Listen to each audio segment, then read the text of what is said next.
15 minute മുമ്പ് വോട്ടഭ്യർത്ഥിച്ച് മടങ്ങിയ വീട്ടിലേക്ക് UDF സ്ഥാനാർത്ഥി സുരേഷും സംഘവും തിരിച്ചെത്തിയത് എന്തിനായി?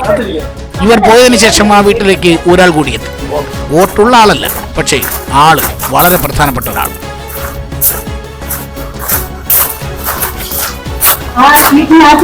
ഞാൻ നടന്നു വരുമ്പോ നമ്മുടെ ഈ അടക്കള വാതക്കയിൽ നിന്ന് ഞാൻ ഓടി പോകുന്നതാണ് കാണുന്നത്. അവളെ ഉണ്ടായിരുന്നു കൂടെ. പേടിച്ചു പോയി. പിന്നെ നോക്കി നിന്ന് അത് എങ്ങോട്ട് പോയെന്ന് ഞാൻ കണ്ടില്ല. ഞാൻ പിള്ളേരുടെ എന്ന് പറഞ്ഞാൽ പിന്നെ ഞാൻ വന്ന് കുറെ കഴിഞ്ഞപ്പോ വന്ന് ഈ ഷീറ്റ് വെള്ളം പൊക്കി നോക്കിയപ്പോ അവിടെ ഇരിക്കുന്നു. അപ്പം ധൈര്യമായി ഇന്നടുത്ത് ഇരിക്കുന്നു. അപ്പം വിളിക്കാം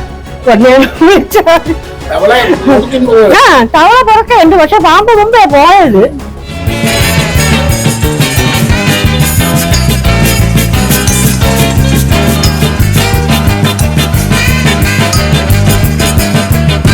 കുറെ നേരത്തെ അന്വേഷണത്തിന് ശേഷം ആളെ കിട്ടി. സ്റ്റെയർ കേസിനിടയിൽ വിശ്രമത്തിലാണ്. അവർ തമ്മിൽ മുഖാമുഖം കാണുമ്പോൾ ആ പാമ്പ് ഉച്ചഭക്ഷണം കഴിഞ്ഞുള്ള വിശ്രമത്തിലായിരുന്നു. നേരത്തെ ഓടിച്ചു പിടിച്ച തവളയെ അകത്താക്കിയുള്ള കിടപ്പ്.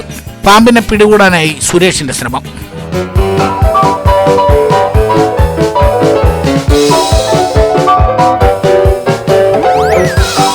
പൈപ്പിന്റെ അറ്റത്ത് ഒരു ചാക്കൊക്കെ കെട്ടി പാമ്പിനെ മാടി വിളിച്ചുകൊണ്ടേയിരുന്നു.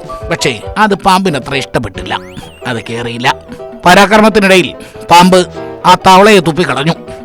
ഉയരുണ്ടെങ്കിൽ പിന്നെ എപ്പോഴെങ്കിലും പിടിച്ചു തിന്നാമല്ലോ.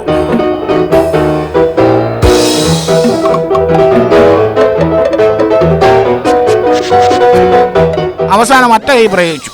അച്ചാറിട്ട് വയ്ക്കാൻ സൂക്ഷിച്ചിരുന്ന ഒരു കുപ്പി എടുത്തുകൊണ്ട് വന്നു. പാമ്പിനെ അതിനകത്തയക്കാനായി ശ്രമം. പത്തി വിടർത്തിയും ചീറ്റിയുമൊക്കെ പേടിപ്പിച്ച പാമ്പ് ഒടുവിൽ വശം കെട്ട് സുരേഷിന് കീഴടങ്ങി.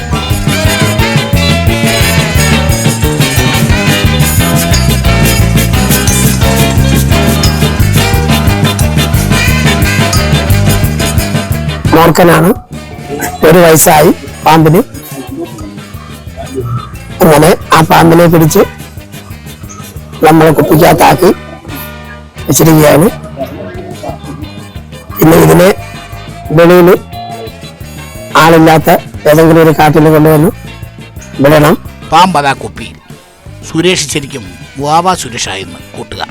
നിങ്ങൾക്ക് കൊണ്ട് കളയാൻ കാടും തോടുകളേ ഉള്ളൂ, അതേ കളയാൻ പറ്റുന്നുള്ളൂ. ഇതും അതേ കണക്ക് കൊണ്ട് കളയാനേ പറ്റൂ. ഞങ്ങൾക്ക് അതിനെ ഉപദ്രവിക്കത്തോ ഒന്നും തന്നെ ഇല്ല. ഏതായാലും 3-4 വോട്ടർമാരുള്ള വീടാണ്.